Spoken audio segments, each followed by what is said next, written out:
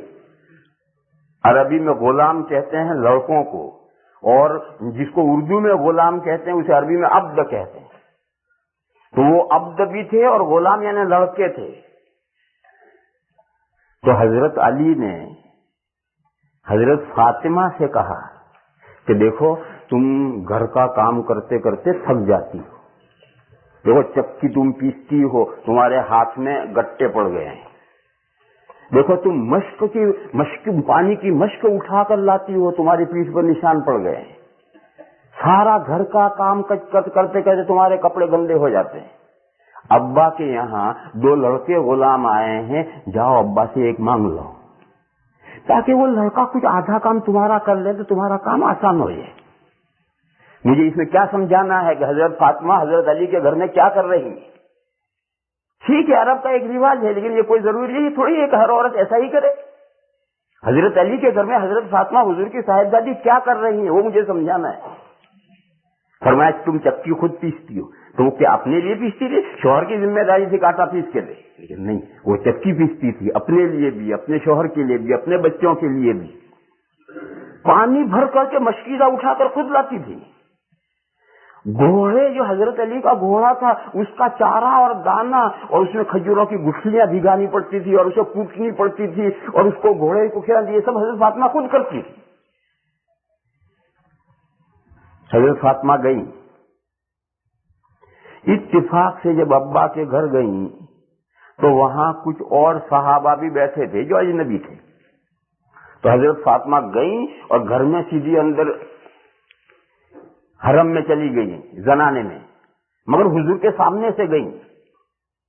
حضور نے دیکھا، حضور کی نظر پڑی. تھوڑی دیر انہوں نے اندر انتظار کیا، وہ جو حضرات تھے وہ نہیں اٹھے تو حضرت فاطمہ کو گھر کام ہوگا تو واپس لوٹ گئی. تو واپس جاتے بھی حضور نے دیکھا. خیر بات ختم ہو گئی، دن پورا ہو گیا.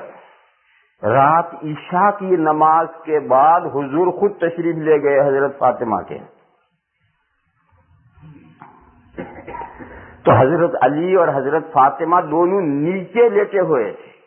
ان کا بستر الگ تھا، ان کا بستر الگ تھا، دونوں اپنے اپنے بستر پر نیچے لیٹے ہوئے تھے. جب حضور تشریف لے گئے تو دونوں نے اٹھ جانا چاہا، تو حضور نے فرمایا کہ نہیں، تم دونوں لیٹے رہو. چنانچہ حضرت علی بھی لیٹے رہے، حضرت فاطمہ بھی لیٹی رہی، اور حضور دونوں کے بستروں کے بیچ میں جگہ تھی، وہاں حضور جا کر بیٹھ گئے. اب حضور تشریف فرمائے، بیٹی لیٹی ہوئی ہے، داماد لیٹا ہوا ہے، بیٹھے ہیں حضور.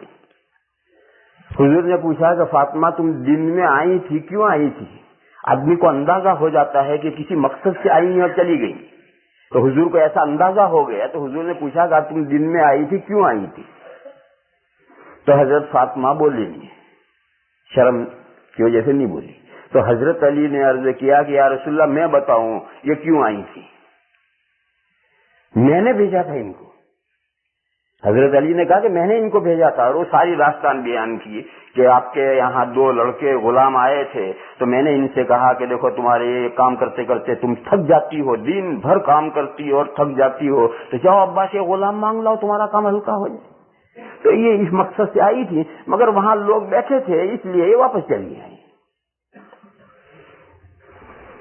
حضور یہ سن کر خاموش ہو گئے اور بہت دیر تک چپ چاپ بیٹھے رہے. پھر اس کے بعد حضور نے فرمایا کہ دیکھو میرے پاس 2 غلام آئے ہیں مگر وہ تمہارے لیے نہیں. فرمایا وہ تمہارے لیے نہیں ہے. وہ 2 لڑکے جو غلام ہیں وہ میں نے بدر میں جو صحابہ شہید ہوئے ہیں ان کے جو یتیم بچے ہیں ان کے لیے رکھے.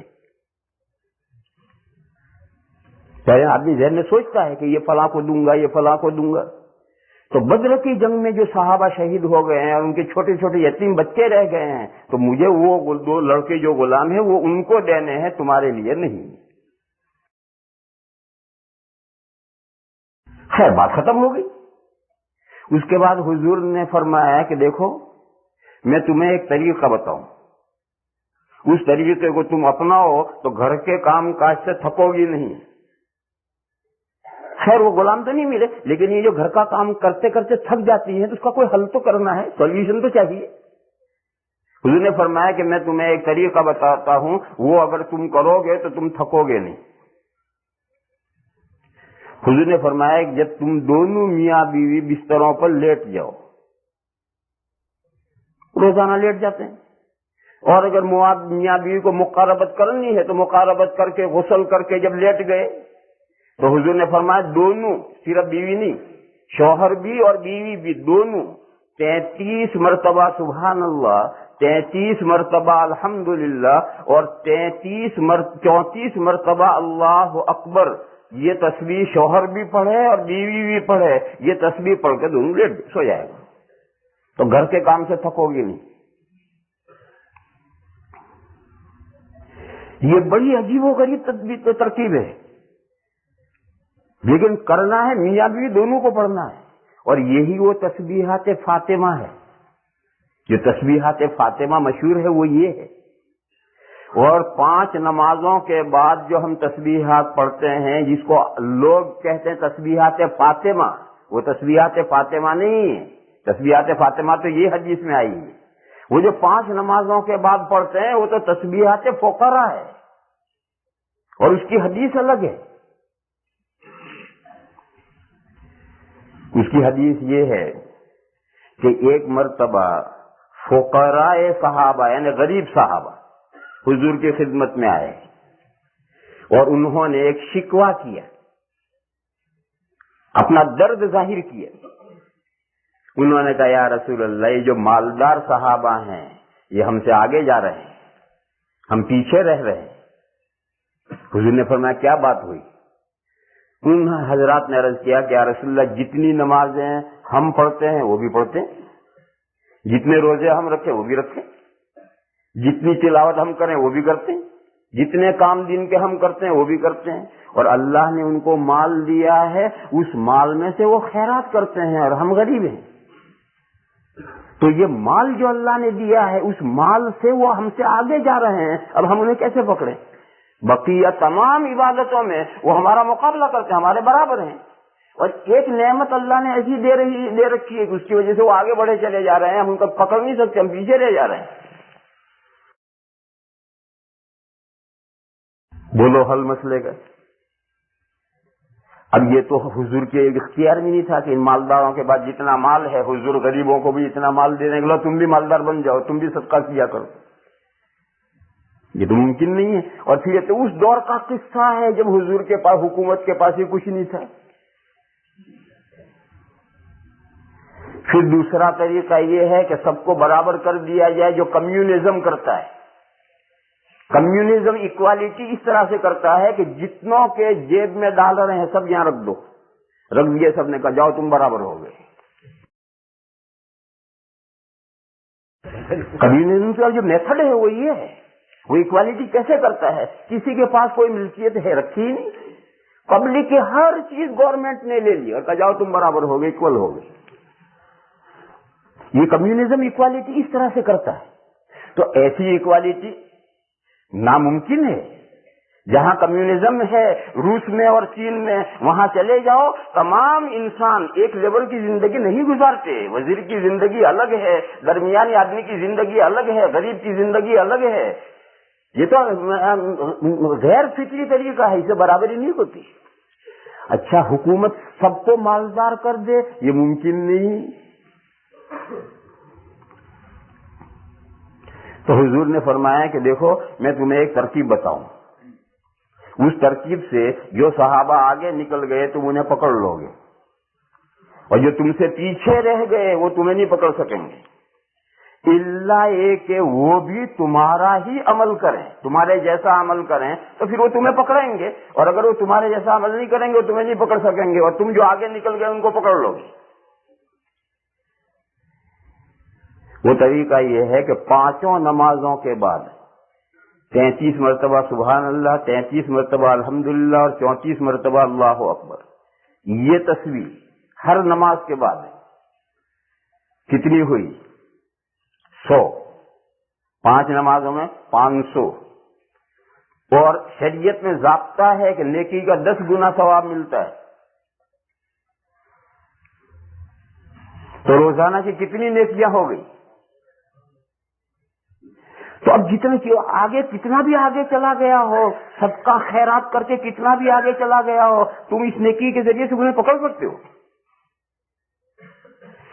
ان صحابہ کو بڑا شاندار فارمولہ مل گیا. اب انہوں نے نمازوں کے بعد چپکے چپکے پڑھنا شروع کیا، سبحان اللہ سبحان اللہ سبحان اللہ سبحان اللہ. اب مالدار صحابہ نے دیکھا کہ یہ کیا کرتے ہیں، ان سے پوچھا کہ یہ کیا پڑھتے ہو؟ تو بولتے نہیں، بتاتے نہیں.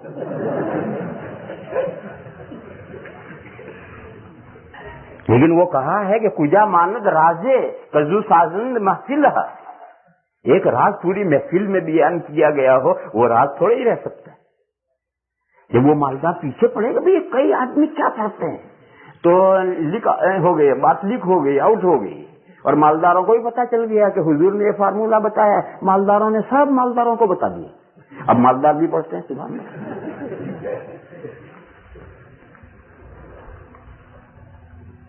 یہاں رک کر کے مسئلے سمجھو. 3 نمازوں کے بعد، فرضوں کے بعد دعا خاص دعا نہیں ہے. 3 نمازوں کے بعد مختصر اذکار ہیں، اور ان مختصر اذکار میں اگر کوئی دعا کا جملہ آ جائے کوئی حرج نہیں. اور 2 نمازوں کے بعد میں جم کر دعا ہے، مانگو خوب اللہ سے. وہ 3 نمازیں جن کے بعد سنتیں اور نفلیں ہیں، ظہر، عصر نہیں، ظہر، مغرب اور عشاء. ان 3 نمازوں کے بعد چونکہ سنتیں اور نفلیں ہیں لہذا ان کے بعد دعا نہیں. ان کے بعد ذکر ہے، اور ذکر بھی مختصر، اور اس مختصر ذکر کے اندر کوئی دعا یا جملہ آ جائے کوئی حرج نہیں.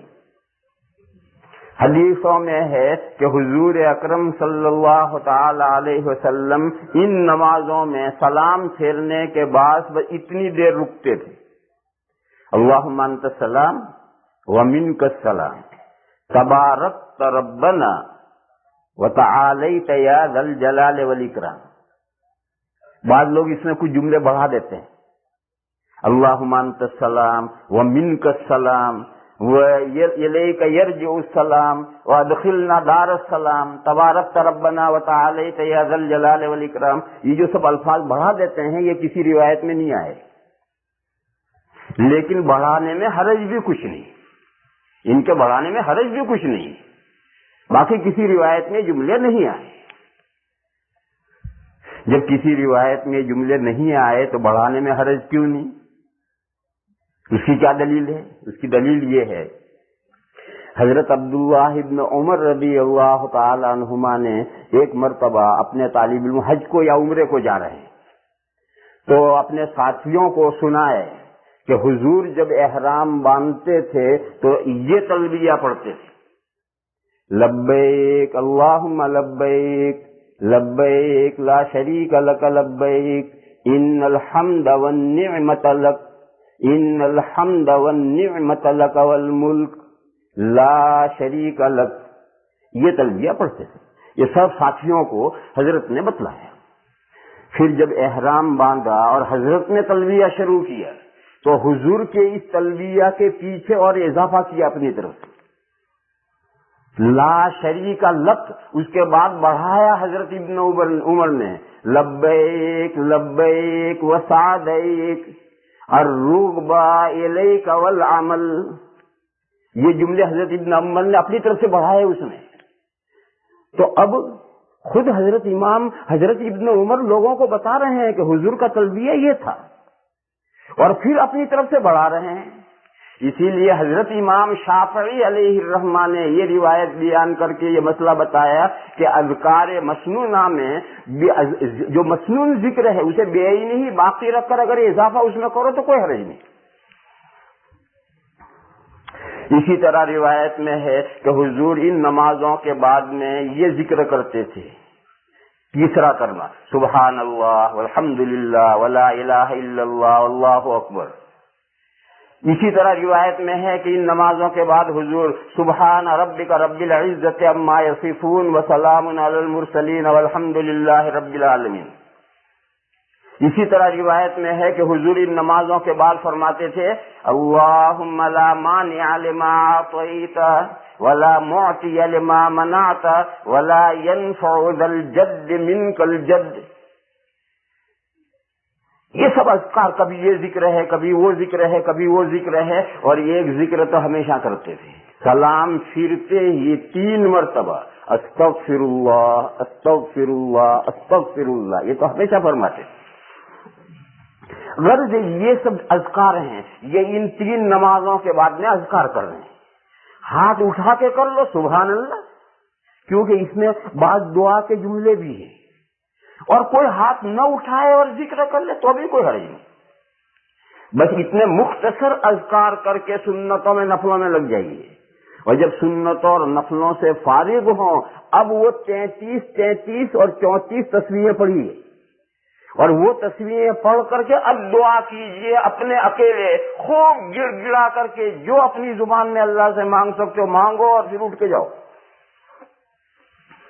اور وہ 2 نمازیں جن کے بعد نفلیں نہیں ہیں، ان کے بعد سلام پھرنے کے بعد پھر سبھی بیٹھیں گے اور پھر یہ باقیات الصالحات پڑھیں گے۔ یہ جو 33 اور 34 تسبیحیں ہیں، اس کو سورہ کہف میں الباقیات الصالحات کہا گیا ہے، یعنی وہ نیکیاں جو آگے کام آنے والی ہیں۔ تو یہ پڑھو، اور پڑھ کر کے پھر سب مل کر کے دعا کرو، سب مل کر کے دعا کرو، یعنی مگر کرو اپنی اپنی، امام صاحب کو ٹھیکہ مت سونپو۔ تو میں نے مسئلہ کیا بتایا کہ یہ ہر نماز کے بعد میں جو یہ 33 اور 34 پڑھنی ہے، یہ 2 نمازوں میں تو سلام کے ساتھ متصلاً پڑھنی، اور 3 نمازوں کے بعد نفلوں کے بعد پڑھنی، کیونکہ ان 3 نمازوں کے بعد فرض کا سلام پھیرنے کے بعد دیر تک ذکر کرنا حضور کا معمول نہیں تھا، مختصر ذکر کر کے نفلوں میں اور سنتوں کے لیے حضور اٹھ جاتے تھے۔ خیر، اب وہ مالداروں نے بھی پڑھنا شروع کیا، اب غریبوں نے دیکھا کہ تو ہماری تصویر لیک ہو گئی اور یہ تو مالدار نہیں پڑھنے لگے، تو یہ غریب صحابہ پھر حضور کی خدمت میں گئے اور کہا یا رسول اللہ وہ تو ہمارا فارمولہ تو مالداروں کو بھی مل گئے۔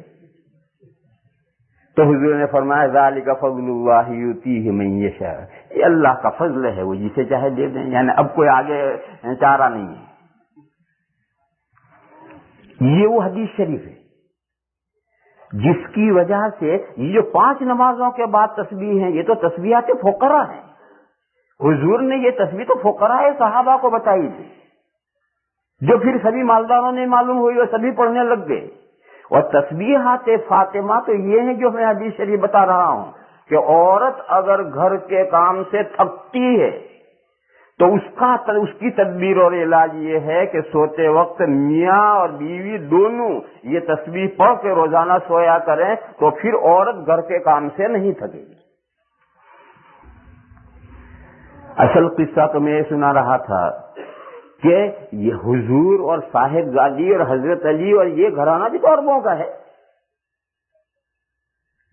اور دیکھو حضرت فاطمہ گھر میں کتنا کام کر رہی ہے۔ معلوم ہوا کہ یہ جو عربوں کے ٹریڈیشن ہے یہ کوئی شرعی حکم نہیں ہے، مجھے تو یہ سمجھانا ہے۔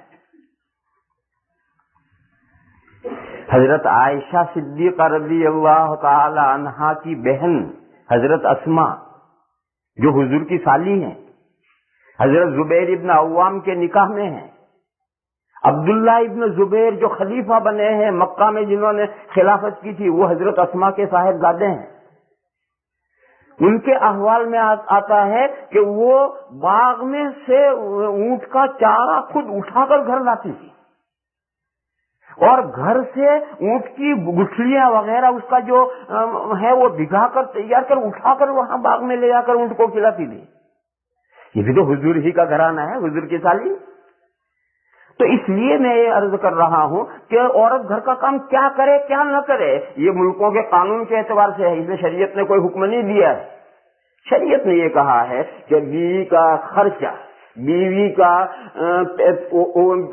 پینا اور رہنا اور پہننا یہ شوہر کو دینا ہے. اب بیوی کو ہاتھ پر ہاتھ دھر کے بیٹھے رہنا یا کیا کرنا ہے یہ سب آپ جانے آگے. ہمارا ہندوستان ہے, ہمارے ہندوستان میں عورتیں گھر میں بیٹھی نہیں رہتی, شوہروں سے زیادہ کام کرتی. کوئی گھر میں کام کرتی ہے, سینے پیرونے کا کام کرتی ہے, جن کے یہاں کھیتیاں ہوتی ہیں عورتیں کھیتوں میں جاتی ہیں اور اتنے کام کھیتوں میں کرتی ہیں, شوہر کے دو بدو کام کرتی ہیں. لیکن اس ملک میں جو عورتیں جاب کرتی ہیں وہ 3 مقصد سے کرتی ہیں. سمجھو اسے اچھی طرح سے, اس ملک میں عورتیں جو جاب کرتی ہیں وہ 3 مقصد سے کرتی ہیں. ایک, بھیڑ نکالنے کے لیے گجراتی لفظ ہے, دوسرے حضرات جو اردو والے ہیں ان کو سمجھاؤں گا, گجراتی میں بھیڑ کاٹوا ماٹے, یعنی حالات گھر کے ایسے ہیں کہ ایک کے کمانے سے گاڑی نہیں سرکے گی. جب تک دوسرا پارٹنر اس میں شیئرنگ نہیں کرے گا کمانے میں اور محنت کرنے میں, ایک کے کمانے سے گھر کی گاڑی نہیں گزرے گی. اس لیے دوسرا مشکل کا حل کرنے کے لیے, مشکل حل کرنے کے لیے, بھیڑ کا مطلب ہے مشکل, گھر کی مشکل کو حل کرنے کے لیے عورت جاب کرتی ہے. دوسرا, دنیا کی دیکھا دیکھی مال کی ہرس میں. اگر عورت جاب نہ کرے تو بھی گھر الحمدللہ چلے گا, ٹھاٹ سے نہیں چلے گا تو آہستہ آہستہ چلے گا, کھڑا نہیں رہے گا, چلے گا. پھر عورت, بیوی, لڑکی, بہنیں یہ سب جاب کیوں کرتی ہیں؟ ساری دنیا کر رہی ہے, پیسے کما رہی ہے, ہم کیوں بیٹھی رہیں, ہم بھی جاب کریں گے, 4 پیسے کما کر لائیں گے. یہ دنیا کی ہرس, اس مقصد سے عورتیں جاب کرتی. اور تیسرا مقصد ہے فیشن. جاب کرنا بھی ایک فیشن ہے, اس کی شرح آپ حضرات ہی سمجھیں. کچھ عورتیں جاب کرتی ہیں فیشن, وہ گھر میں نہیں بیٹھنا چاہتے, وہ اپنے حسن کا مظاہرہ کرنا چاہتی ہیں. ان کے باورچی خانے میں ان کے حسن کو کون دیکھے گا؟ وہ جب کاؤنٹر پر کھڑی رہیں گے تب ان کے حسن کا مظاہرہ ہوگا. اسی کو میں کہتا ہوں فیشن. ہوتی ہے ایسی بھی عورتیں ہوتی ہیں جن کے مزاجوں میں, طبیعتوں میں یہ ہوتا ہے. میرے بھائیو, یہ جو 3 اسباب ہیں ان میں سے دوسرا اور تیسرا تو آپ حضرات جانیں کہ شریعت کی نظر میں ان کی کوئی حیثیت ہو سکتی؟ قرآن کریم میں ہے وَلَا تَبَرَّجْنَ تَبَرُّجَ الْجَاهِلِيَّةِ الْأُولَىٰ. اور حضور کے زمانے کی عورتوں سے کہا کہ جس طرح سے پرانے زمانے میں, زمانے جاہلیت میں عورتیں بے پردہ بن ٹھن کر کے نکلتی تھی اور اپنے حسن کا مظاہرہ کرتی تھی, اس طرح سے بن ٹھن کر مت نکلو, اپنے حسن کا مظاہرہ مت کرو. وَلَا تَبَرَّجْنَ تَبَرُّجَ الْجَاهِلِيَّةِ الْأُولَىٰ. لہٰذا یہ دوسرا مقصد ہے. اور تیسرا مقصد ہے, اس کا تو کوئی اسلام میں تک ہی نہیں. ہاں, پہلا مقصد جو ہے وہ ایک صحیح مقصد ہے. عورت کو گھر کو اسٹیبلش کرنے میں عورت کو بھی سہارا دینا پڑے گا, اور میاں بیوی مل کر اپنے گھر کو اسٹیبلش کریں گے. لیکن اس کے لیے آپ حضرات کو ایسے طریقے اختیار کرنے پڑیں گے کہ عورتیں پردے کے ساتھ جاب کر سکیں. جائیے یو کے میں ایسے طریقے مسلمانوں نے الحمدللہ شروع کر دیے ہیں, اور ابھی بہت بڑی تعداد میں تو کامیاب نہیں ہوئے ہیں, لیکن اچھے خاصے کامیاب ہو گئے, اچھا خاصا کامیاب ہو گئے.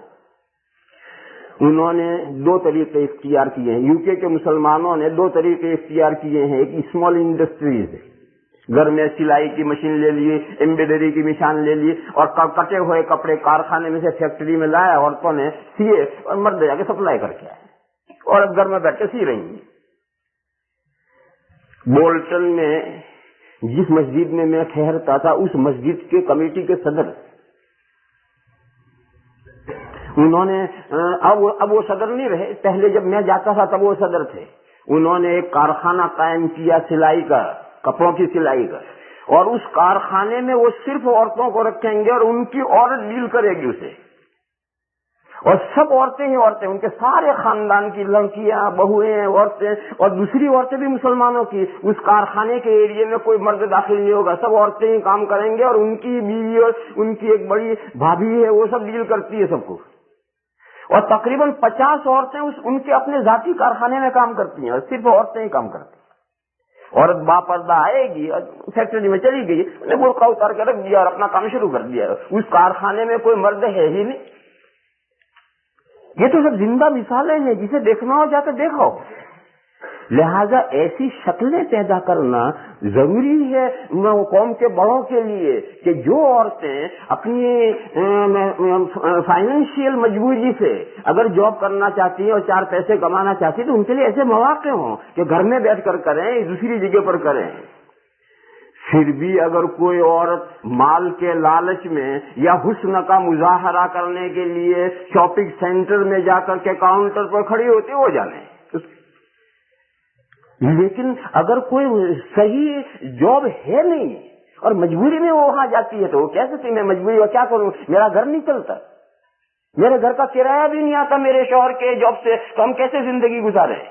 تو اس کو کیا کہہ سکتی ہو بیچاری۔ لیکن قوم کے بڑے اگر ایسے اسباب پیدا کریں گے تو پھر وہ کیسے کہے گی بھئی یہ جائز طریقے ہیں، اس طریقے سے گھر میں بیٹھ کر کے کما، یہ جائز طریقے ہیں اس فیکٹری میں جا کر کما، پھر یہ دھندے تو کیوں کر رہی ہے؟ تو کہنے والا میں کہہ سکتا ہوں، اس کے بغیر میں کیا کہہ لوں گا؟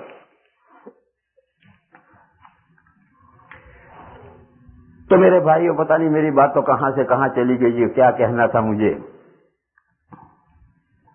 ہاں، وہاں سے میں نے بات اٹھائی تھی کہ بعض دوستوں نے مجھ سے آ کر کہا کہ مولانا صاحب آپ نے جو وہ کہا تھا کہ ملک کے رواج کا خیال رکھنا ضروری ہے، لہذا اس ملک میں تو پردہ ہے ہی نہیں، لہذا بے پردہ اور پھریں تو کیا حرج ہے، اور اس ملک میں داڑھی نہ رکھ، اسلامی احکام کے ساتھ وہ معارض نہیں ہے، تو آپ اس کا لحاظ کر کے چلیں۔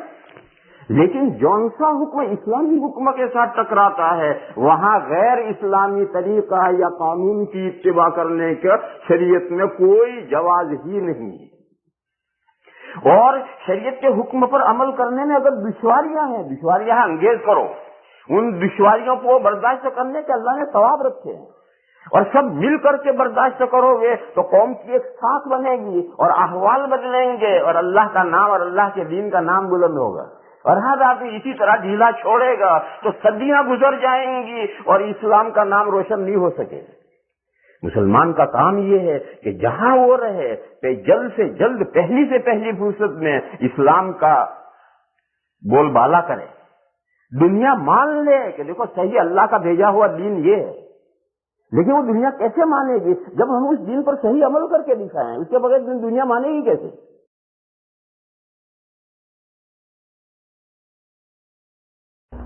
اس کے بعد اصل موضوع پر آئیے، یہ آیت کریمہ جو سورہ انعام کی ہیں جن میں توحید کا بیان ہے، اللہ پاک یہ ارشاد فرماتے ہیں، آپ بھول گئے ہوں گے تو پھر آیتوں کو تازہ کر لو۔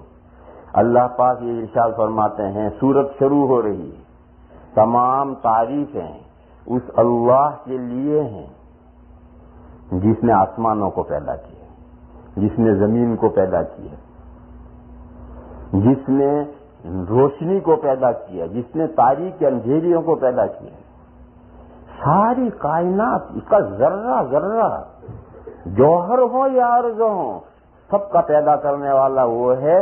پھر وہ لوگ جو حضور کے لائے ہوئے دین کو ایکسپٹ نہیں کرتے، وہ اللہ کے برابر گردانتے ہیں، اللہ کے برابر گرداننا یہی شرک ہے۔ ثم الذين كفروا بربهم يعدلون، اور چلیے آگے، ساری کائنات تو اللہ نے بنائی، سب پیدا کیے، آسمان پیدا کیے، زمین پیدا کیے، تو تاریکیاں پیدا کی، روشنی پیدا کی، فرمایا هو الذي خلقكم من طين، وہی اللہ وہ ہیں جنہوں نے تمہیں مٹی سے پیدا کیا۔ اس آیت کریمہ کا مطلب تفسیروں میں عام طور پر یہ لکھا گیا ہے کہ ہمارے جو جد امجد ہیں حضرت آدم علیہ الصلوۃ والسلام، ان کو مٹی سے پیدا کیا گیا، اس لیے ساری ان کی قیامت تک کی اولاد مٹی سے پیدا ہوئی۔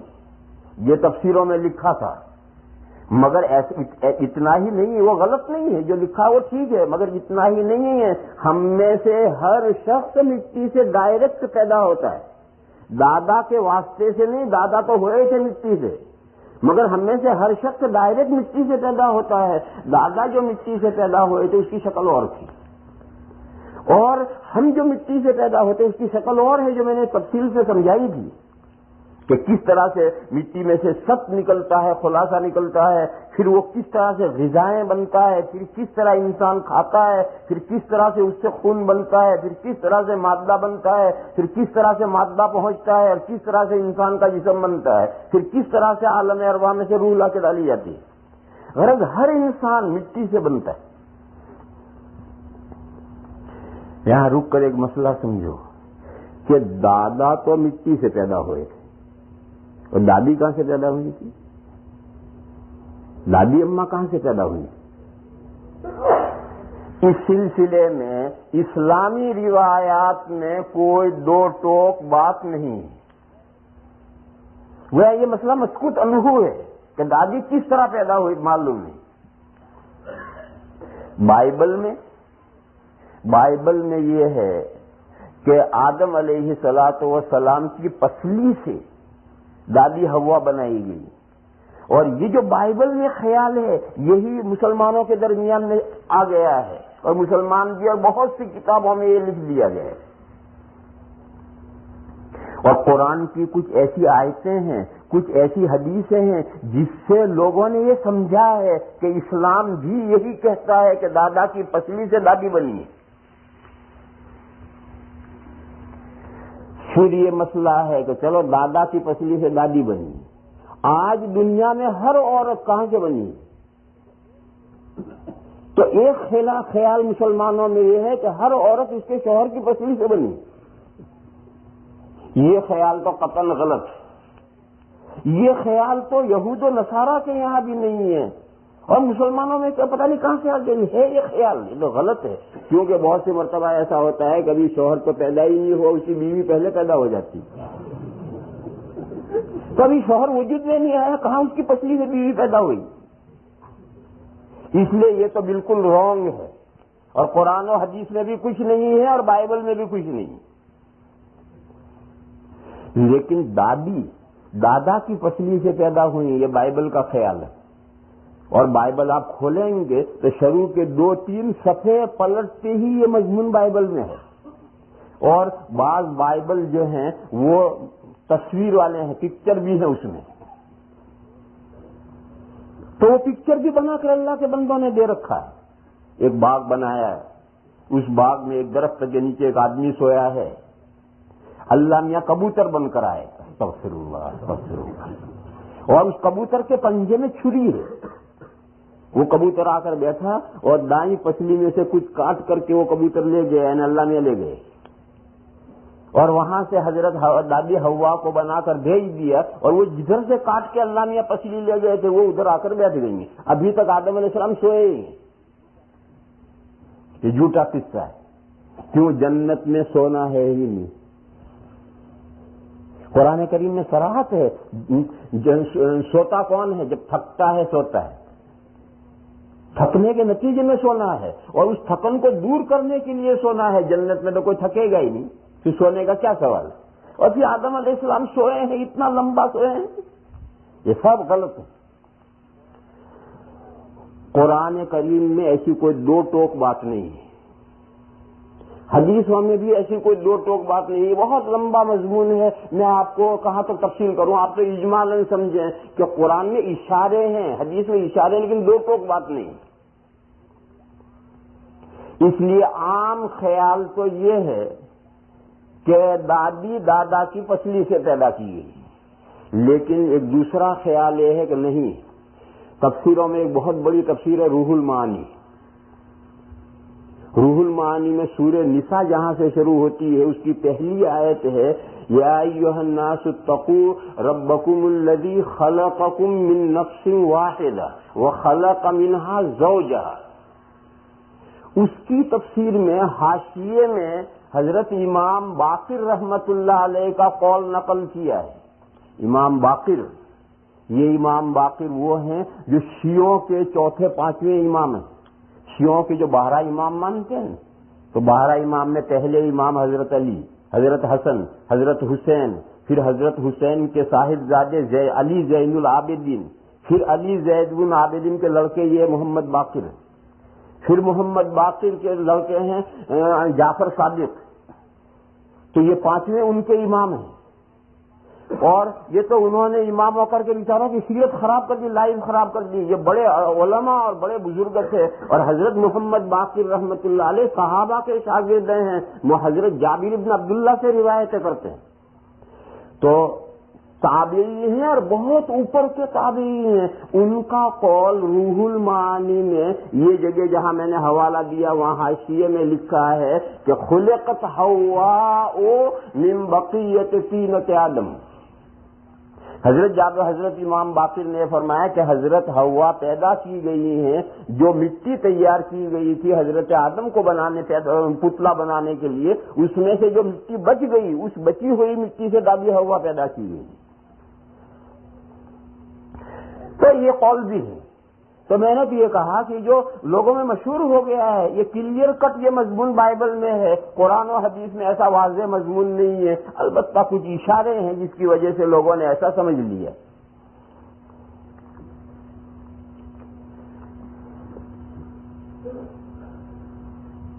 تو دادا بھی مٹی سے، جو مٹی بچ گئی اس میں سے دادی، پھر آگے ساری نسل ڈائریکٹ مٹی سے آ رہی ہے.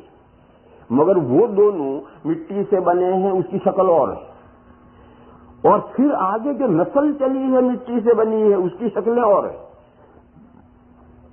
تو اللہ تعالیٰ فرماتے ہیں هو الذی خلقکم من طین، اللہ وہ ہستی ہے جنہوں نے تمہیں مٹی سے بنایا ہے. ثم قضى اجلا، پھر مٹی سے پیدا کر کے طے کی ایک مدت، ہر انسان کو پیدا کر کے ہر ایک کے لیے ایک مدت طے کر دیے. کوئی پیدا ہو کر ماں کے پیٹ میں ہی مر جاتا ہے، کوئی پیدا ہو کر ہفتے کے بعد مر جاتا ہے، کوئی پیدا ہو کر کے سال بھر کے بعد مر جاتا ہے، کوئی 40 سال میں، کوئی 50 سال میں، کوئی 60 سال میں، اور کوئی پیر رگڑ رگڑ کے تھک جاتا ہے، موت نہیں آتی. 100 سال ہو گئے، بڈھے کو دکھتا نہیں ہے، چل نہیں سکتا، بول نہیں سکتا، کھا نہیں سکتا، پی نہیں سکتا، سن نہیں سکتا، سمجھ نہیں سکتا، مگر موت نہیں آ رہی. کیوں؟ اس کی جو مدت طے کی گئی ہے اس مدت تک پہنچنا ہے. فرمایا کہ یہ اللہ نے مدت تمہیں مٹی سے پیدا کر کے تمہارے لیے دنیا میں رہنے کی ایک مدت طے کی ہے. هو الذی خلقکم من طین ثم قضى اجلا واجل مسمى عنده، اور ایک دوسری مدت ہے جو مقرر ہے اللہ کے یہاں. وہ دوسری مدت کیا ہے؟ مر گئے، اس دنیا میں مر گئے، جس مرنے کے بعد پھر دوبارہ زندہ ہونا ہے. یہ دوبارہ جو زندہ ہونا ہے یہ کب زندہ ہونا ہے وہ اللہ جانتے ہیں. واجل مسمى عنده، اور ایک دوسری مقررہ مدت ہے جو اللہ کے پاس. ثم انتم تمترون، پھر تم شک کرتے ہو. شک کس میں کرتے ہو؟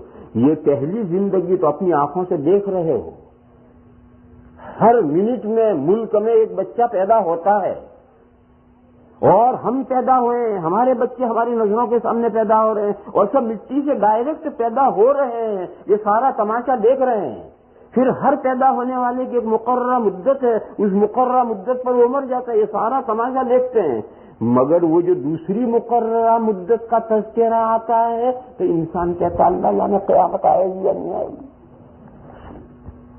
یہ سب دیکھ رہا ہے، اللہ سب یہ کر رہے ہیں. اور جب یہ کہیں گے کہ اللہ تعالیٰ پھر مرنے کے بعد ایک وقت آئے گا، اس وقت تمہیں اسی مٹی سے دوبارہ پیدا کریں گے، تو آدمی یقین کرنے کے لیے تیار نہیں ہوتا ہے. جو کافر ہے وہ تو کافر ہے، وہ تو مانتا ہی نہیں ہے. ہم میں جو مومن ہیں ان میں سے بھی آدھوں کا یقین ڈھچو پچو ہوتا ہے، گجراتی لفظ ہے، ڈھچو پچو ہوتا ہے، یعنی ڈھلمل اس کا اعتقاد ہوتا ہے. تو فرمایا تم انکار کرو، یہ نہیں کہا انکار کرو، تمہیں شک ہو رہا ہے. واجل مسمى عنده ثم انتم تمترون. وَهُوَ اللَّهُ فِي السَّمَاوَاتِ وَفِي الْأَرْضِ، وہی اللہ جنہوں نے یہ سب کچھ کیا ہے، وہی اللہ ہیں، وہی معبود ہیں، آسمانوں میں بھی اور زمین میں بھی، ان کے سوا کوئی معبود نہیں۔ لا الہ الا اللہ، کوئی معبود نہیں ہے اللہ کے سوا، یہی ہستی، آسمانوں میں بھی اللہ ہے اور زمین میں بھی یہی اللہ ہے۔ یعلم سرکم و جہرکم، وہ جانتے ہیں تمہارے پوشیدہ باتوں کو، تمہاری پوشیدہ باتوں کو جانتے ہیں، تمہاری اوپن باتوں کو جانتے ہیں۔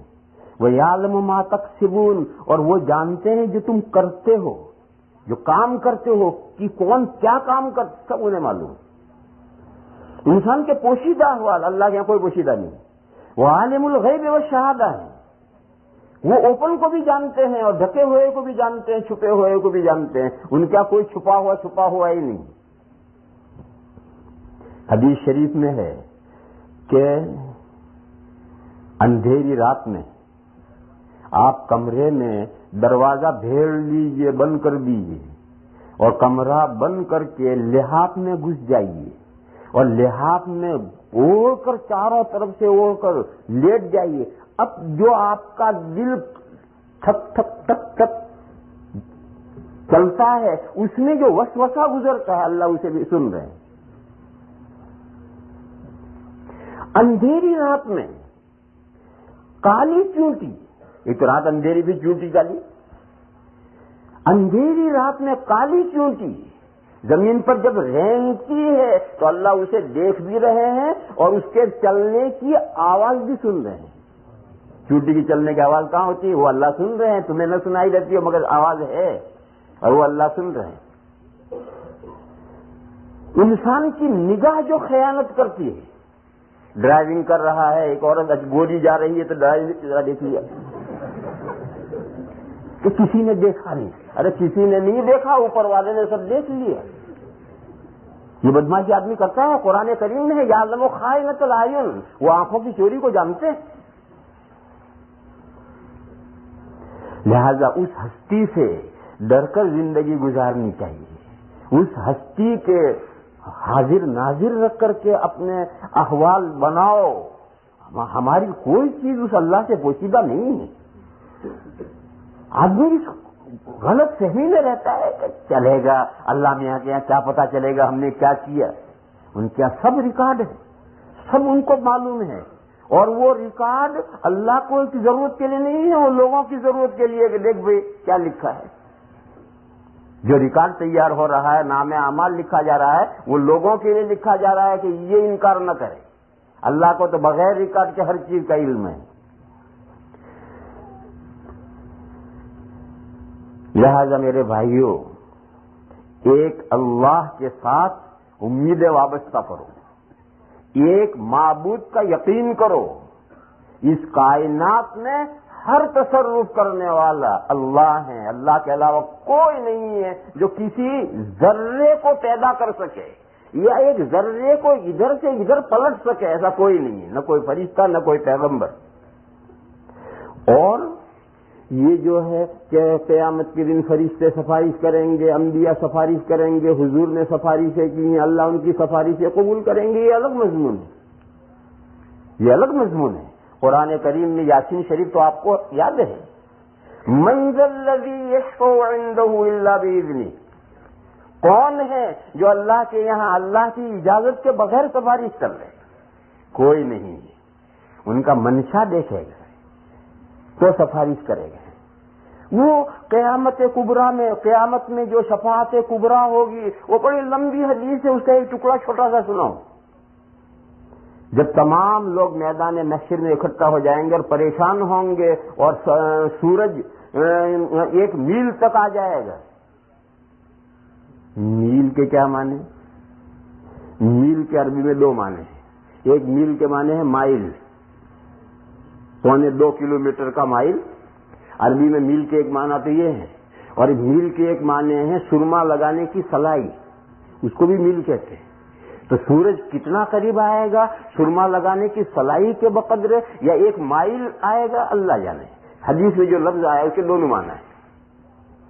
چلو 1 مائل بھی آئے گا. آج سورت کہاں ہے؟ اتنا دور ہے کہ کہیں کروڑوں مائل دور ہے. تب جب وہ چلا گیا ہندوستان میں، اب تو ہندوستان میں چلا گیا، تب ہمارے صدر صاحب پریشان ہوتے، گرمی بہت ہو رہی، کھڑکی کھولو. حالانکہ وہ تو بیچارہ ہندوستان میں چلا گیا، ہے بھی نہیں. جب وہ 1 مائل آ کر کھڑا ہو جائے گا کیا حال ہوگا؟ اور حساب کتاب شروع نہیں ہو رہا. وہ حال ہوگا جو جدے میں ایئرپورٹ پر امیگریشن میں ہوتا ہے. ایک حال میں بکرے بھر دیے، کوئی پوچھنے والا ہی نہیں.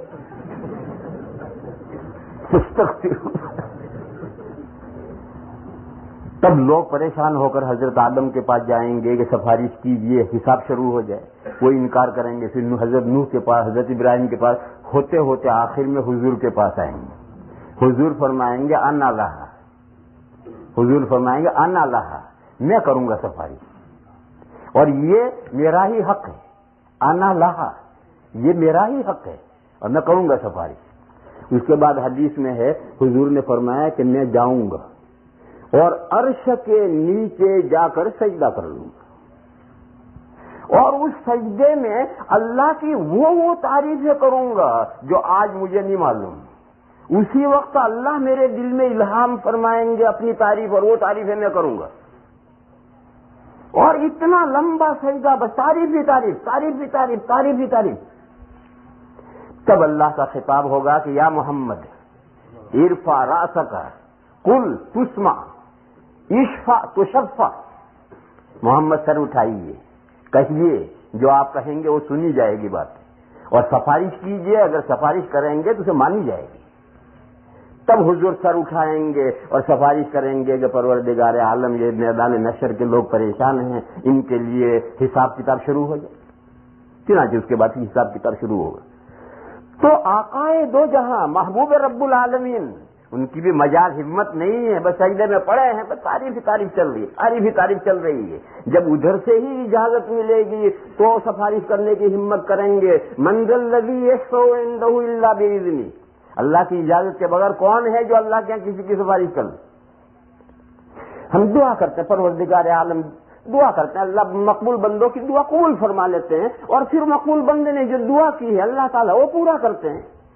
کہ فلاں حضرت سے دعا کروائی تھی تو لڑکا ہو گیا، وہ حضرت نے دعا کی تھی، وہ دعا قبول ہوئی، اللہ نے لڑکا دے دیا. وہ حضرت نے یا فلاں پیر نے یا فلاں ولی نے یا فلاں قبر نے تھوڑی لڑکا دیا. وہ بزرگوں نے اللہ سے دعا کی اور اللہ نے اس نیک بندے کی دعا قبول کی تو اللہ نے عطا فرمایا ہے. ہر چیز دینے والے، ہر نعمت کے دینے والے وہی ہیں. وما بکم من نعمت الا فمن اللہ، وما بکم من نعمت فمن اللہ. اور جو بھی نعمت تمہیں حاصل ہے وہ سب نعمت اللہ کی طرف سے. اس لیے میرے بھائیوں، اللہ کو اچھی طرح سے سمجھو، اللہ تعالیٰ کا مقام و مرتبہ سمجھو. لوگ وما قدر اللہ حق قدرہ، اللہ کو جیسا پہچاننا چاہیے ایسا نہیں پہچانتے. اللہ تعالیٰ ہم سب کو سمجھنے کی توفیق عطا فرمائے، اللہ کا مقام سمجھنے کی توفیق عطا فرمائے، اللہ کا حقیقی بندہ بننے کی توفیق عطا فرمائے، اپنی دل کی لو اللہ کے ساتھ جوڑنے کی توفیق عطا فرمائے، اور اپنی ساری مرادیں انہی کی بارگاہ میں پیش کرنے کی توفیق عطا فرمائے. وآخر دعوانا ان الحمدللہ.